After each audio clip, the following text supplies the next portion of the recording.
Bonjour à toutes. Merci d'être là ce matin. Je suis ravie de partager avec vous ce workshop sur la création d'activités. Je me présente, je suis Isabelle Ortega, donc consultante en gestion de carrière au sein du groupe IF Coaching. IF Coaching qui accompagne les demandeurs d'emploi et les salariés dans toutes les phases de transition de leur vie professionnelle, et y compris donc la création d'activités au travers d'une prestation bilan créateur. Alors, juste pour introduire mon sujet, ce workshop se veut interactif, donc n'hésitez pas à prendre la parole, à me poser des questions et à intervenir. C'est bien le but. Néanmoins, je voulais vous exposer l'axe par lequel je veux intervenir sur la création d'activités. Parce que fort de nos expériences de consultants, mais aussi en tant que chef d'entreprise, eh bien, on sait à quel point il est important de se connaître avant de créer. La connaissance de soi est un gage de réussite pour votre projet. Et cet axe-là me paraît indispensable. Vous avez certainement... Il y a des créateurs d'activités dans l'Assemblée? Vous êtes là pour ça? Vous avez donc dû prendre connaissance des étapes classiques de la création d'activités, les compétences, l'étude de marché, l'étude financière, le business plan, l'étude juridique, ainsi de suite. Certes, tout ça c'est bien beau, sans connaissance de soi et sans connaissance de ce qui nous anime à vouloir créer, votre projet risque d'être trop fragile ou vous risquez de créer pour les mauvaises raisons. Juste pour introduire le sujet, je voulais mettre le focus sur la part de création d'activités en Nouvelle-Aquitaine, puisqu'elle compte parmi l'une des régions les plus dynamiques de France depuis 2016. Un simple chiffre, en 2017, près de 50 000 entreprises ont vu le jour en Nouvelle-Aquitaine, dont 20 000 à peu près en Gironde, et un tiers des entrepreneurs sont des femmes. Je pense que c'est intéressant de poser le tableau parce que la création d'activités prend vraiment une part importante. Il y a une augmentation de 8% chaque année avec une diminution des défaillances. Donc c'est un vrai sujet. Alors, cette phase, créer sans connaître son environnement, sans connaître son écologie, sans se poser les bonnes questions et travailler sur une introspection et une réflexion de qui on est, ce qui nous pousse à créer, n'a pas de sens dans la structuration de votre projet. Et la phase d'incubation doit absolument passer par le fait de se poser les bonnes questions en étant entouré. La première chose est de ne pas s'isoler, ne pas rester seul. Entourez-vous de professionnels qui vont vous aider justement à avoir ce regard 360 sur vous, mais aussi assurez-vous de l'adhésion de votre entourage, qui d'ailleurs aura certainement plus peur que vous dans la démarche de création d'activité et qui va vous transmettre ces peurs. Ce qui nécessite aussi de comprendre que créer est une démarche difficile, longue. Vous allez passer par des états d'euphorie totale, comme des états d'abattement. Le moral fait le yo-yo. L'énergie, pas toujours au rendez-vous. Il y a des matins où on a envie de déplacer des montagnes et des matins où on a juste envie de rester dans son lit. Donc, l'idée d'être entouré et accompagné par quelqu'un qui va vous porter et vous amener une méthodologie sera aussi gage de réussite. Alors, vous vous posez certainement beaucoup de questions au démarrage. Vous êtes créatrice d'activités, je peux me permettre. Quel a été votre premier réflexe ?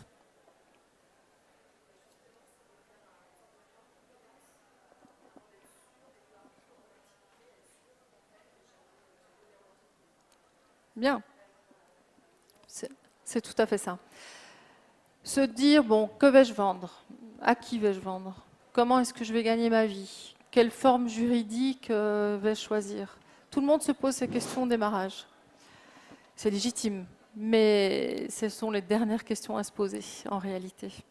Si vous ne rentrez pas dans une analyse approfondie de qui vous êtes et si vous ne vérifiez pas l'adéquation entre le projet et la personne que vous êtes, vous risquez d'avoir un projet qui est fragile. Alors en effet, Les porteurs de projets négligent souvent cette démarche qui revient à faire un bilan de compétences au sein de votre réflexion de création d'activité. Et pour ce faire, nous allons, dans le cadre de l'accompagnement, par exemple, travailler sur les 3 piliers de l'efficacité. Le savoir agir avec compétence, le pouvoir agir avec compétence et le vouloir agir avec compétence.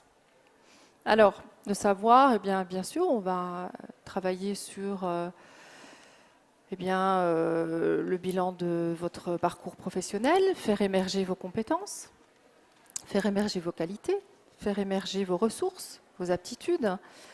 Mais vous allez bien sûr pouvoir travailler sur l'expertise acquise qui va vous permettre de développer votre activité, par exemple. Mais posez-vous la question de quelles compétences ai-je besoin pour être un chef d'entreprise? Et là, ça se complexifie un petit peu. Vous avez besoin de compétences en gestion d'entreprise, de compétences expertise par rapport à l'activité, de compétences commerciales pour vendre votre projet. Et selon le projet, compétences RH, voire en stratégie. L'analyse vous permettra aussi du coup d'amener les actions correctrices. Compléter vos compétences, celles qui manquent, que vous aurez pu identifier, ou choisir tout simplement de vous associer ou de vous entourer de compétences complémentaires.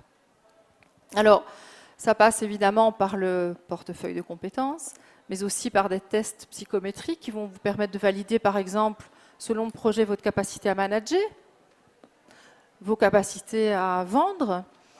Le bilan de compétences est indispensable pour arriver à faire le point sur ce que vous avez envie d'offrir et ce que vous avez besoin de compléter. Ensuite, vous allez travailler sur le vouloir agir. Le vouloir agir revient à vous poser les questions de qu'est-ce qui me pousse, qu'est-ce qui m'amène à vouloir créer? Quelles sont mes motivations? Les motivations vont vous permettre de donner un sens à votre projet, vont vous permettre aussi de prendre confiance de plus en plus dans votre projet, de savoir finalement quel objectif vous avez besoin et voulez atteindre. Les motivations vont vous permettre de structurer aussi votre projet en termes d'organisation, en termes de moyens que vous avez besoin de mettre en œuvre sur le plan humain, financier ou organisationnel. Et ensuite, vous allez travailler sur le dernier point, et non des moindres, qui est le pouvoir agir, que sont en fait votre capacité à basculer vers la création d'activités, à rendre concret cette idée. Alors, il s'agit là de travailler sur vos contraintes. On n'y pense pas suffisamment. Les contraintes sont d'ordre familial. Travailler sur son écologie familiale permet aussi d'identifier l'impact que mon envie de créer aurait sur ma famille, mon entourage proche, mes enfants. Suis-je seule? Suis-je accompagnée? Comment je vais faire garder mes enfants? Suis-je disponible? Les freins financiers. Est-ce que ça ne va pas impacter mon confort financier actuel? Vais-je pouvoir me payer tout de suite? Ai-je un apport? Etc. Sur le plan de la santé, peut-être avez-vous des contraintes et peut-être aussi devrez-vous aménager votre emploi du temps et de ce fait pouvoir calibrer votre projet. Il s'agit ici d'arbitrer, c'est une notion d'arbitrage. Identifier correctement ces freins, c'est aussi se dire, tiens, suis-je prête au changement? Suis-je prête à endosser la veste du chef d'entreprise? Et à ce moment-là, je vais arbitrer, je vais m'organiser comme ça, je veux travailler autant, je veux gagner autant, et je vais pouvoir ensuite adapter mon projet au projet personnel de créateur que je suis. D'accord? À partir de là, analyser vos contraintes va pouvoir aussi vous permettre de lever vos freins, ou en tout cas de les identifier et de les accepter.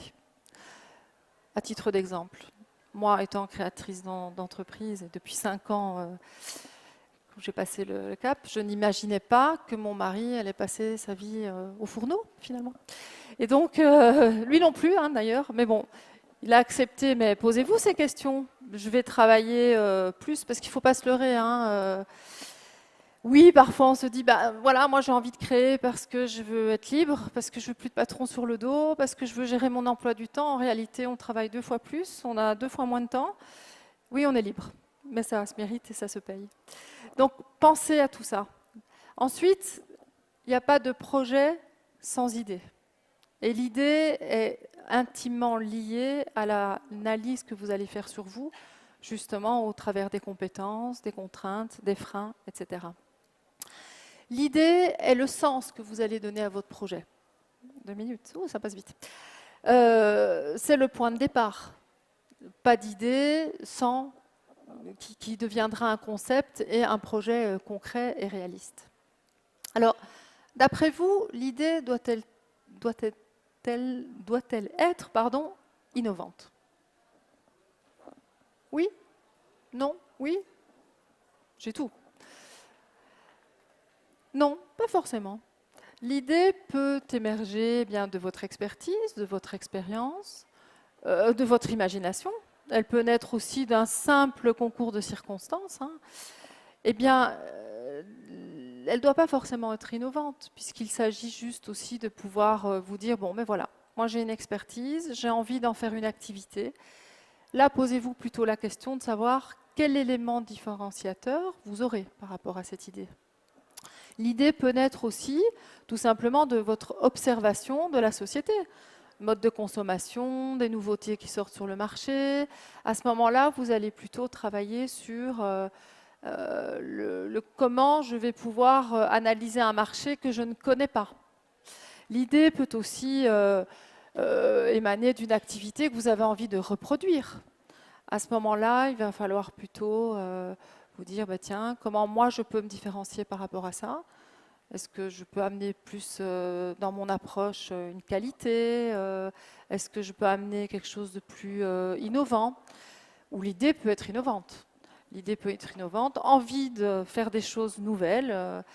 Par exemple, IF Coaching, quand il s'est créé, n'était absolument pas innovant. Il y a 17 ans, il y avait 120 cabinets, centres de bilan de compétences. Bon, on y était allé quand même et on est toujours là. On avait envie peut-être de l'aborder de manière plus qualitative et les choses ont fonctionné. Voilà, c'est maintenant que l'environnement du porteur de projet a été étudié, alors là, vous pourrez vous lancer dans les étapes plus méthodologiques et classiques, que sont bien, les études commerciales, financières et juridiques. On me fait signe d'arrêter. J'aurais voulu vous parler des autres étapes quand même pour vous donner 2-3 conseils, mais l'étude commerciale va vous permettre au travers de l'analyse de votre produit, de votre marché, de la concurrence. C'est une étape qui est trop souvent négligée aussi, va vous permettre de définir votre stratégie commerciale et de déjà rentrer dans finalement l'offre que vous souhaitez développer et pourquoi pas l'offre tarifaire. L'étude commerciale est une étape qu'on néglige trop souvent aussi parce qu'elle est longue, elle est fastidieuse, elle demande quand même d'être accompagné, d'avoir de la méthodologie, de savoir où chercher l'information, d'identifier son marché, c'est pas si simple. Et il faut prendre ce temps, et c'est vraiment très important. Alors c'est vrai qu'on arrive avec l'idée, le projet, on a tout validé, on est impatient de créer. Prenez ce temps, c'est indispensable. De l'étude commerciale en découlera l'étude financière, qui revient en fait à traduire en chiffres toutes les informations que vous aurez recueillies. Et vous pourrez ainsi faire une projection sur vos besoins en financement, plan de trésor, etc. Faites-vous accompagner. Votre meilleur allié sera l'expert comptable, le banquier, voire parfois un avocat d'affaires si vous rentrez dans un pacte d'associés, pour enfin continuer à vous faire accompagner aussi sur l'étude juridique, dans le choix de la société ou de la forme juridique que vous souhaiterez développer, parce qu'il n'y a pas de règles non plus à partir de là. De tous les éléments que vous aurez analysés en découleront le choix le plus pertinent. C'est au cas par cas, en fonction de vos situations financières, votre situation individuelle, de couple, seul, marié, l'activité que vous souhaitez développer et tout ce que vous avez pu recueillir comme information sur la connaissance de vous et sur votre produit, votre marché en fonction de votre projet. Voilà, donc le meilleur conseil que je puisse vous donner, c'est entourez-vous, ne restez pas seul. Il y a énormément de professionnels à votre disposition, que ce soit sur la partie introspection et réflexion au travers de prestations telles qu'on peut les proposer au sein de cabinets comme les nôtres, et ensuite sur des experts sur la partie plus juridique et financière. Je vous remercie pour votre attention.